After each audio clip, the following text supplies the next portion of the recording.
Hello बच्चों, इस video में हम बात करेंगे एक बहुत इंपॉर्टेंट टॉपिक की जिसका नाम है इलेक्ट्रोमैग्नेटिक इंडक्शन और साथ में इसके टाइप्स पढ़ेंगे हम। ठीक है, तो इलेक्ट्रोमैग्नेटिक इंडक्शन देखो, इसके इस हेडिंग के नाम से ही क्लियर है। इलेक्ट्रोमैग्नेटिक इंडक्शन यानी मैग्नेट के इफेक्ट से यानी मैग्नेटिक फील्ड के इफेक्ट से इलेक्ट्रिक करंट का इंड्यूस होना क्या कहलाता है? इलेक्ट्रोमैग्नेटिक इंडक्शन कहलाता है। ठीक है, यानी मैग्नेटिक फील्ड के इफेक्ट से इलेक्ट्रिक करंट का इंड्यूस होना क्या कहलाता है? Electromagnetic induction. ये एक फिनोमिना है और इसको इन्वेंट किया साइंटिस्ट फैराडे ने। एक्चुअली साइंटिस्ट फैराडे ने सोचा कि जब इलेक्ट्रिक करंट के इफेक्ट से अगर किसी वायर में इलेक्ट्रिक करंट कैरी होता है तो उसके इफेक्ट से मैग्नेटिक फील्ड प्रोड्यूस हो जाता है उसके चारों तरफ, जो हमने पिछले यूनिट में ऑर्स्टेड एक्सपेरिमेंट में पढ़ा, magnetic effect of current heading में। ठीक है, तो ये बताता है ऑर्स्टेड एक्सपेरिमेंट, जब किसी वायर में करंट कैरी होता है तो उसके चारों तरफ ये मैग्नेटिक फील्ड प्रोड्यूस होता है।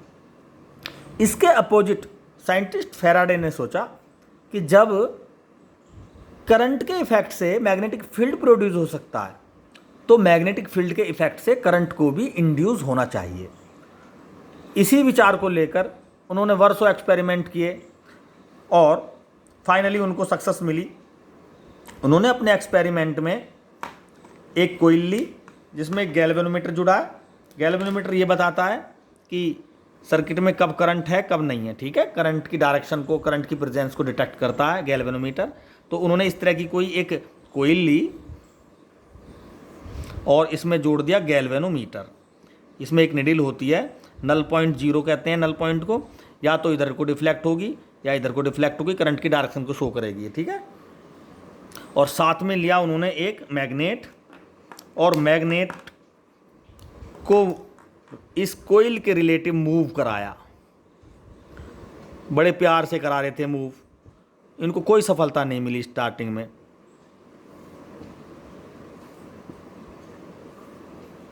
ठीक है, स्टार्टिंग में कोई सफलता नहीं मिली इन्हें।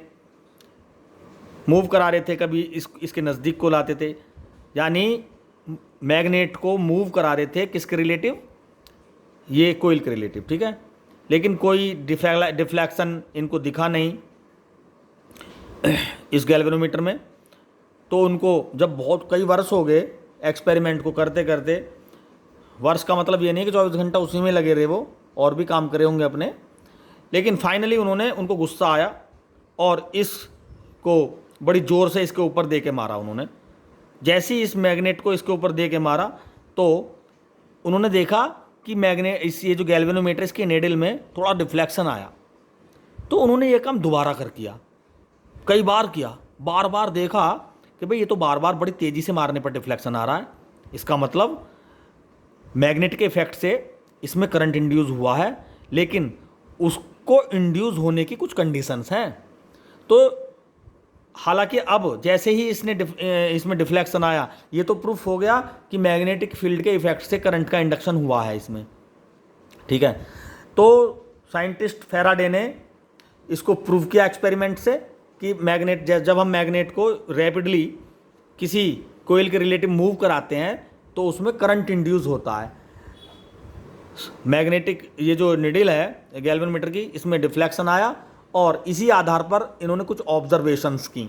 यही ऑब्जर्वेशंस उनके लॉ बने जिन्हें हम फैराडे लॉ बोलते हैं।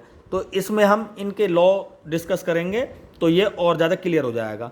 तो फैराडे का जो फर्स्ट लॉ है, उन्होंने बताया कि भाई मैग्नेटिक जो फील्ड के इफेक्ट से जो ईएमएफ इंड्यूस हुआ यानी करंट इंड्यूस हुआ, उसकी वैल्यू अगर ईएमएफ की फॉर्म में लें, उसकी value rate change of flux से पर डायरेक्टली डिपेंड करेगी।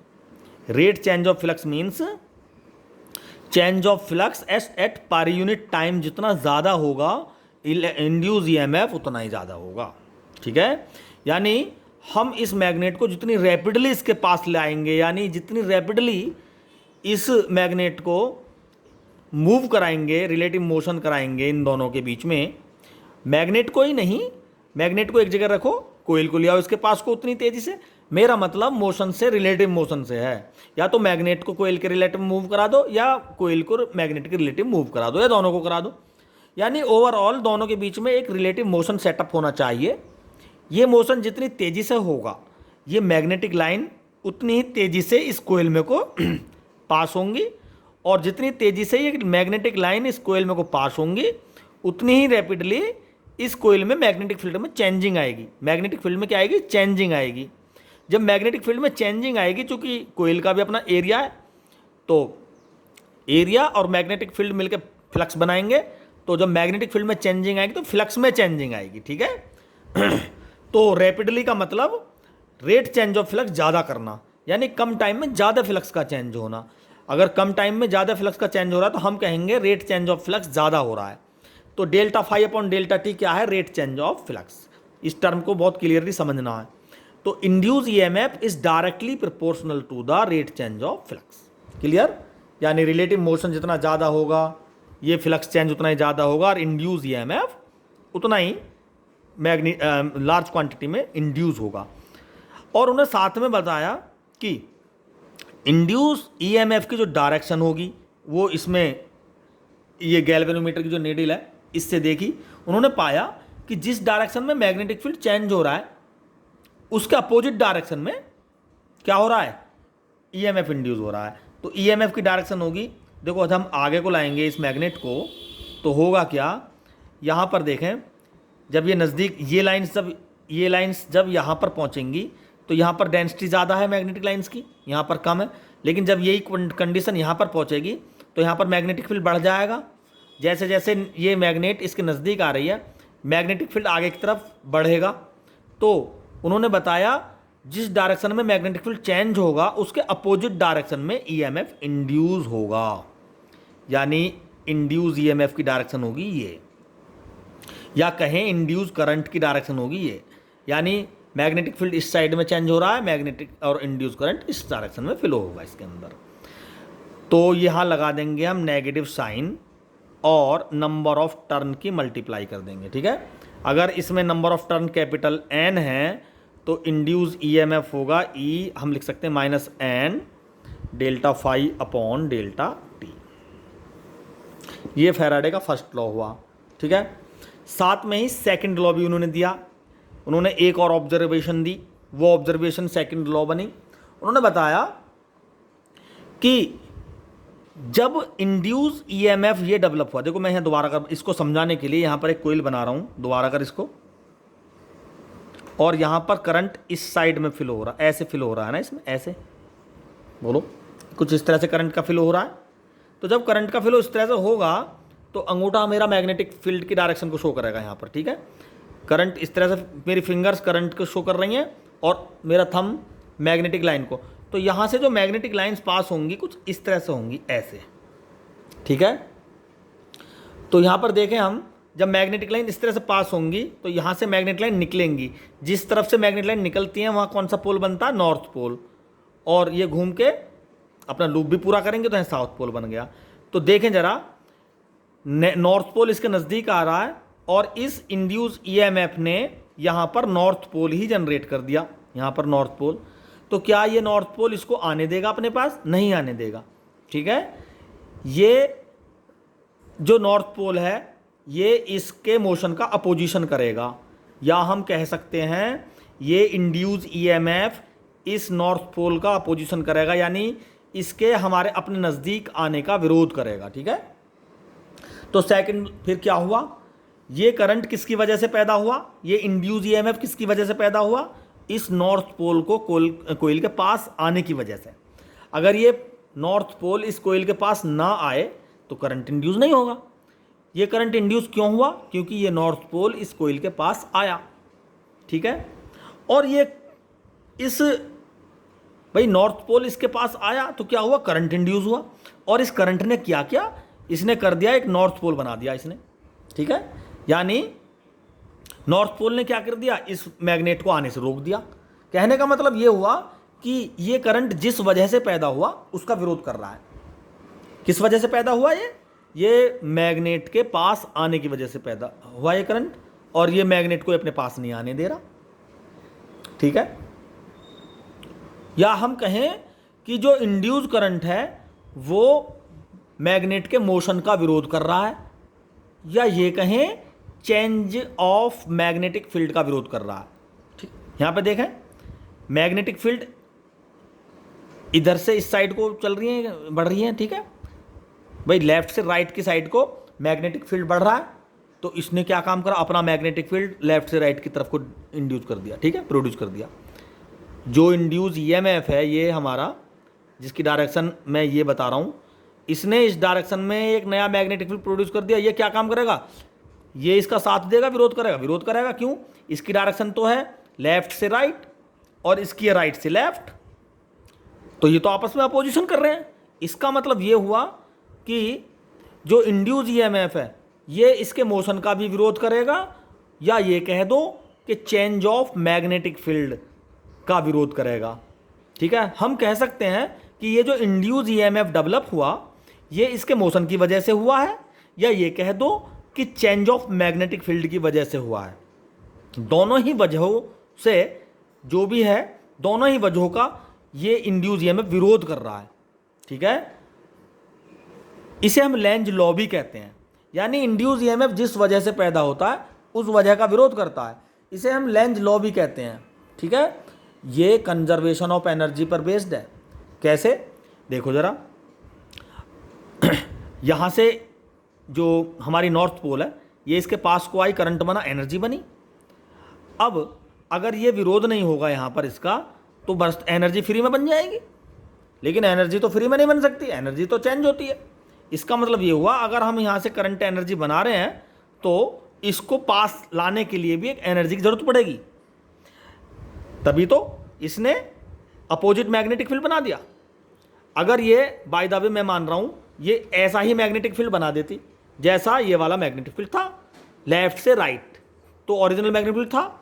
अगर ये कोई भी लेफ्ट से राइट ही बना देती मैग्नेटिक फील्ड, तो क्या होता, यहाँ पर मैग्नेटिक फील्ड कुछ था और हमें कुछ ज़्यादा मैग्नेटिक फील्ड मिल जाता, जो इम्पॉसिबल है, जो कंजर्वेशन लॉ को फॉलो नहीं करता, ठीक है। तो पीछे से जो मैग्नेटिक फील्ड है आगे बढ़ेगा नहीं, बल्कि पीछे से जो मैग्नेटिक फील्ड है वो कुछ एनर्जी बना रहा है, तो उसको कुछ तो मोल चुकाना होगा। तो इसने क्या काम करा, अपोजिट मैग्नेटिक फील्ड क्रिएट करके उसका विरोध कर दिया, जिससे क्या हुआ, एनर्जी बनाने के लिए इसको आने के लिए भी एनर्जी की ही जरूरत पड़ेगी। यानी ये जो लेंज लॉ है ये कंजर्वेशन ऑफ एनर्जी पर बेस्ड है, ठीक है। अगर हम इसको नॉर्थ पोल को दूर ले जाएं तो देखो कुछ इस तरह से होगा। अगर हम दूर ले जाएं तो कोई हमारे पास कोइल है, ये कोइल है, क्लियर, और ये हमारे पास ये हमारा नॉर्थ पोल है, इसमें मैग्नेटिक लाइन इस तरह से पास होंगी, और मैं इसको इधर को ले जा रहा हूँ, तो होगा क्या, यहाँ पर मैग्नेटिक लाइन, यहाँ पर देखो और थोड़ी बना देते हैं, ये है ये, और इस तरह से ऐसे देखो, यहाँ पर मैग्नेटिक लाइन कुछ क्वांटिटी में ज़्यादा है, जब ये पीछे को जाएगी तो ये वाला पोर्शन आ जाएगा, यहाँ पर, यहाँ कम है मैग्नेटिक लाइन, तो यहाँ पर जब ये वाली लाइन यहाँ पर जाएंगी तो डिक्रीज होगा, यानी मैग्नेटिक फील्ड पीछे की तरफ डिक्रीज हो रहा है। अब हमें इंक्रीज और डिक्रीज से मतलब नहीं है, हमें चेंजिंग से मतलब है। यहाँ पर क्या था, यहाँ पर आगे पीछे से आगे की तरफ को बढ़ रही थी, और यहाँ पर यानी चेंजिंग मैग्नेटिक फील्ड बढ़ रहा था आगे को। हमें इस बात से मतलब नहीं बढ़ रहा है घट रहा है, हमें मतलब है किस डायरेक्शन में बढ़ रहा है, चेंज किस डायरेक्शन में हो रहा है। तो इधर से इधर को हो रहा है चेंज, तो करंट इधर से इधर को बन गया।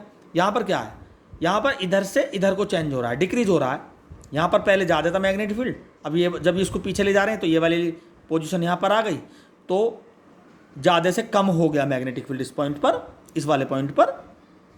हमें इस बात से मतलब नहीं है कि ये कम हो रहा है ज़्यादा हो रहा है, हमें देखना है कि चेंजिंग किस डायरेक्शन में हो रही है।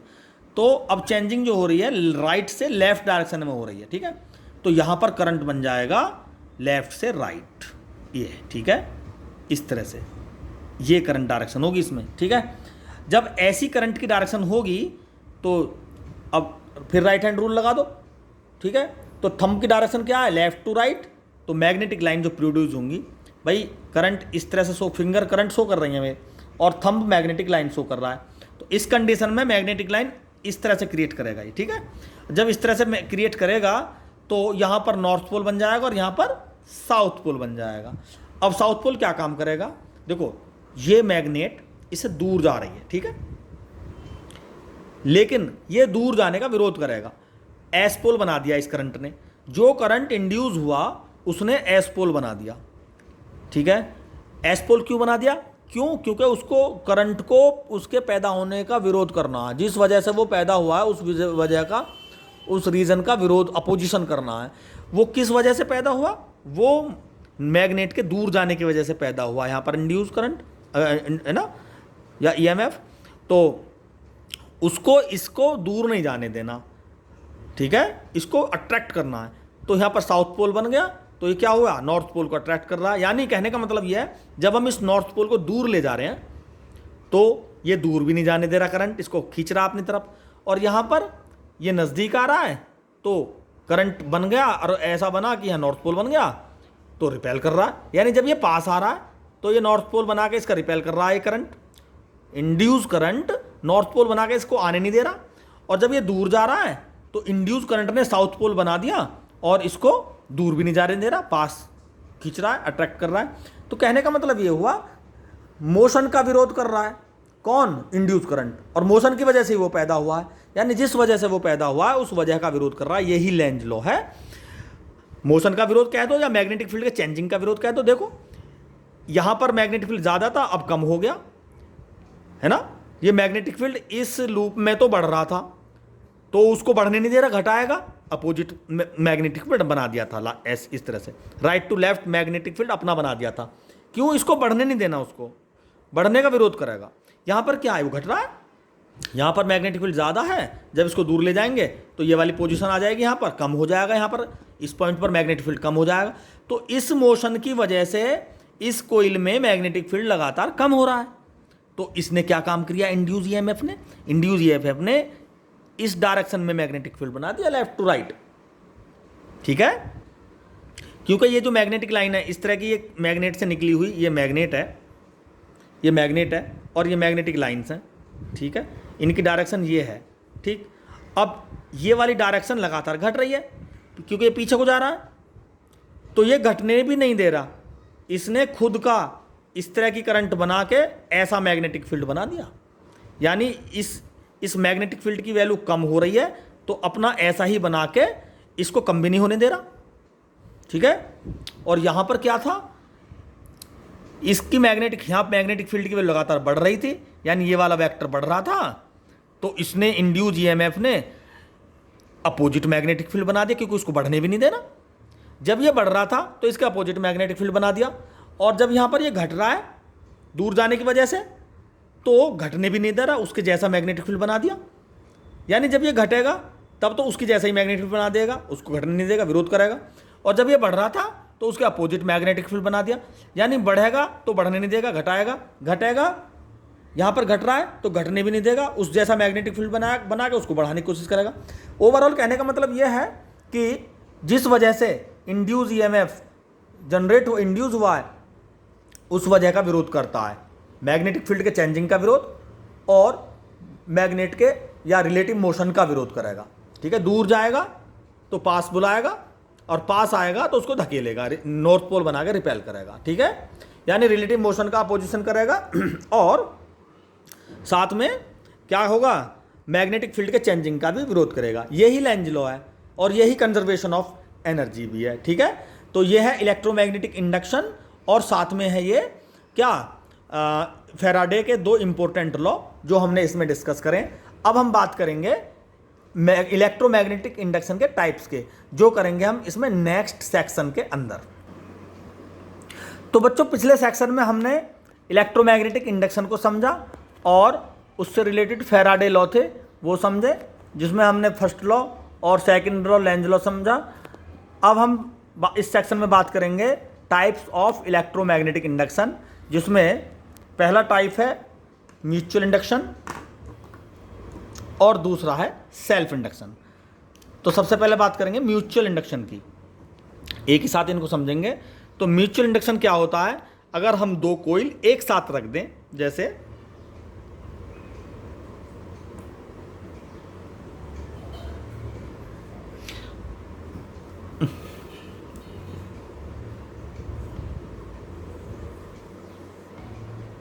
ये भी नहीं,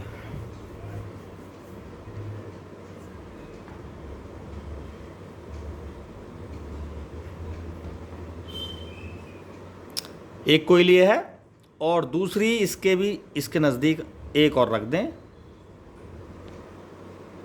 ये प्राइमरी कोइल है, नंबर ऑफ टर्न N1 और सेकेंडरी कोइल में नंबर ऑफ टर्न है N2।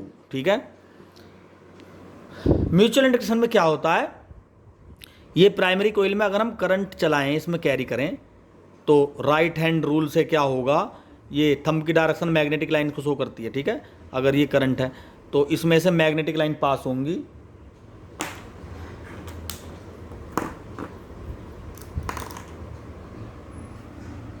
कुछ इस तरह से। ठीक है।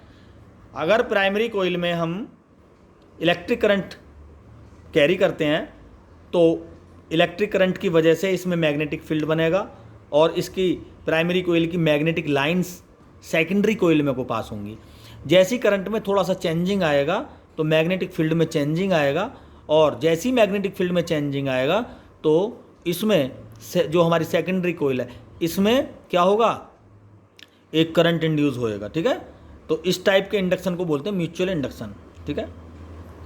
If we place two coil, primary and secondary coil, near to each other, and if we carry a current in primary coil, then a current become induced in secondary coil. This type of induction is called mutual induction. The direction of current will be opposite if magnetic field change in forward direction. तो ये इसमें induce EMF develop हो गया। ठीक है। हमने मान लिया कि मैग्नेटिक फील्ड आगे की तरफ चेंज हो रहा है, आगे की तरफ बढ़ रहा है, तो करंट लेंज लॉ के अकॉर्डिंग अपोजिट डायरेक्शन में इंड्यूस होगा। तो इसको बोलते हैं म्यूचुअल इंडक्शन। इसका थोड़ा सा फॉर्मूला पढ़ेंगे हम। देखो, ये इसमें को फ्लक्स पास होगा φ2, N2 नंबर ऑफ टर्न है तो हम लिख सकते हैं N2 φ2 directly proportional to I। यानी प्राइमरी कोइल में जितना ज़्यादा फ्लक्स पास होगा, प्राइमरी कोइल में जितना करंट ज़्यादा होगा, फ्लक्स सेकेंडरी कोइल में उतना ही ज़्यादा फ्लक्स पास होगा। और ये डिपेंड करेगा एक कांस्टेंट के ऊपर जिसको बोलते हैं हम म्यूचुअल इंडक्टेंस। तो आई क्या है यहाँ पर, सॉरी एम क्या है, एक कोफिशिएंट जिसे बोलेंगे म्यूचुअल इंडक्टेंस। ठीक है। तो ये हमारी फर्स्ट इक्वेशन आई यहाँ पर। यहाँ से फिर हम एक जो फैराडे फर्स्ट लॉ है उसको यूज़ करेंगे थोड़ा सा और रेट करने के लिए इसको, N delta phi upon delta t, इसको N2 φ2 कह सकते हैं। तो N2 φ2, अब डेल्टा लग रहा है तो M डेल्टा I हो जाएगा। यहाँ पर लिख सकते हैं हम, ये माइनस लगा देंगे, minus M delta I upon delta T। तो यहाँ से M बराबर क्या हो गया, minus E upon delta I upon delta T। This is the mutual inductance, coefficient of mutual induction. ठीक है। इसको म्यूचुअल इंडक्टेंस बोलते हैं। इसको कैसे इक्विवेलेंट करें, अगर प्राइमरी कोइल में rate change of current unit हो जाए तो M किसके बराबर हो जाएगा, E की न्यूमेरिकल वैल्यू के बराबर हो जाएगा। ठीक है। ठीक है। तो M will be equal to the numerically value of induced EMF when rate change of current in primary coil is unit. ठीक है। इसकी यूनिट होती है हेनरी। ठीक। और यहाँ से हम M के सिस्टम में भी इसकी यूनिट को फाइंड कर सकते हैं। E वोल्ट हो गया, T सेकंड हो गया और I एम्पियर हो गया। ठीक है। ये M के सिस्टम की यूनिट भी हम इसको क्रिएट कर सकते हैं। This is the mutual induction. ठीक। अब साथ में हम कर सकते हैं इसको सेल्फ इंडक्शन क्या होता है। तो सेल्फ इंडक्शन के लिए हमने एक कोइल ली और इसमें हमने करंट कैरी कराया। इसमें एक ही कोइल होती है। जब इसमें करंट कैरी कराएंगे तो मैग्नेटिक लाइन पास होंगी इसमें से, बोलो, और जब इसमें से मैग्नेटिक लाइन पास होंगी तो इसमें सेल्फली ही इसके खुद में ही एक इंड्यूस EMF अपोजिट डायरेक्शन में डेवलप हो जाएगा। अगर किसी कोइल में करंट कैरी करें और उसमें अपने करंट की वजह से खुद में ही एक EMF इंड्यूस हो जाए तो इस प्रकार के फिनोमिना को बोलते हैं सेल्फ इंडक्शन। ठीक है। यहाँ पर नंबर ऑफ टर्न N है तो I directly proportional, N phi directly proportional क्या हो जाएगा, बिल्कुल सेम इसी तरह I, और N फाई हो जाएगा LI। यहाँ से N डेल्टा फाई लिख सकते हैं हम, क्योंकि चेंज ऑफ फ्लक्स दिखाना है तो ये हो गया। और फैराडे फर्स्ट लॉ से E इज इक्वल टू हो जाएगा minus N delta phi upon delta t. N delta phi की वैल्यू क्या हो जाएगी यहाँ से, माइनस का N delta phi, sorry N delta phi की जगह लिख देंगे L delta I upon delta t, same इसी तरह। और यहाँ से एल सेल्फ इंडक्टेंस है, क्या है ये, self inductance. L is equal to minus E upon delta I upon delta t, unit same हो जाएगी इसकी। और हेनरी ये होगा सेल्फ इंडक्टेंस, ठीक है। Self inductance is equal to the numerical value of induced EMF when rate change of current is unit. Delta I upon delta t means इसी coil में रेट चेंज ऑफ करंट क्या हो जाए, अगर unit हो जाए, 1 हो जाए delta I upon delta T की वैल्यू, तो ये जो सेल्फ इंडक्टेंस है, कोफिशिएंट ऑफ सेल्फ इंडक्शन, ये किसके बराबर हो जाएगा, सिंपल ई के, इंड्यूस्ड ईएमएफ की न्यूमेरिकल वैल्यू के बराबर हो जाएगा। तो इस तरह से दो प्रकार के क्या होते हैं, म्यूचुअल इंडक्शन, ठीक है, सॉरी, दो प्रकार के टाइप होते हैं इलेक्ट्रोमैग्नेटिक इंडक्शन के। नंबर पहला म्यूचुअल इंडक्शन और दूसरा सेल्फ इंडक्शन। म्यूचुअल इंडक्शन में दो कोइल म्यूचुअली रहती हैं एक दूसरे के नज़दीक, ठीक है, उनके बीच में एक कांस्टेंट आ जाता है यहाँ पर म्यूचुअल इंडक्टेंस एम। लेकिन सेल्फ इंडक्शन में केवल एक ही कोइल होती है, जब उसमें करंट कैरी करते हैं खुद में ही एक इंड्यूस ईएमएफ इंड्यूस हो जाता है, और इसमें एक कोफिशिएंट आता है निकल के एल सेल्फ इंडक्टेंस का, ठीक है। तो इस वीडियो में हमने इलेक्ट्रोमैग्नेटिक इंडक्शन और फैराडे लॉ और साथ में type of electromagnetic induction discuss किए। अगली यूनिट्स में हम म्यूचुअल इंडक्शन और सेल्फ इंडक्शन से रिलेटेड कुछ और वीडियो लेकर आएंगे। Thank you.